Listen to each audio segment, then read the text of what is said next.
আমাদের broiler zero antibiotic দ্বারা পালিত হয়েছে। জিরো অ্যান্টিবায়োটিক মানে এই মুরগিকে কোনো ধরনের অ্যান্টিবায়োটিক প্রয়োগ করা হয়নি, এমনকি কোনো ধরনের রোগে আক্রান্ত হলেও চিকিৎসা হিসাবেও অ্যান্টিবায়োটিক দেওয়া হয়নি। আমাদের এই মুরগি ফ্রি রেঞ্জ। এই মুরগির জন্য বাইরে মাটিতে বিচরণের ব্যবস্থা আছে এবং নিয়মিতভাবে অনুকূল আবহাওয়ায় বাইরে বিচরণের জন্য এই মুরগিগুলোকে ছেড়ে দেওয়া হয়। কোনো ধরনের অ্যান্টিবায়োটিক বা সিনথেটিক গ্রোথ প্রমোটার ও হরমোন দেওয়া হয়নি এবং কোনো ধরনের অ্যানিমেল বাই প্রোডাক্ট খাবার হিসেবে ব্যবহার করা হয়নি, যেমন পোলট্রি মিল।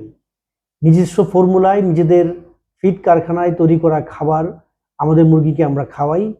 হালাল তরিকায় জবেহ এবং প্রসেসিং করা হয়। আমাদের পরিষ্কার করার পরে আমাদের মুরগি পার কেজির দাম হচ্ছে 450 টাকা এবং ফ্রোজেন ব্যানে বা ফ্রোজেন ক্যারিয়ারে করে ফ্রি হোম ডেলিভারি দেওয়া হয়। তাই আপনার পরিবারের জন্য নিরাপদ মুরগি চাইলে আমাদের পেজে বা ওয়েবসাইটে অর্ডার করতে পারেন। ভালো থাকবেন।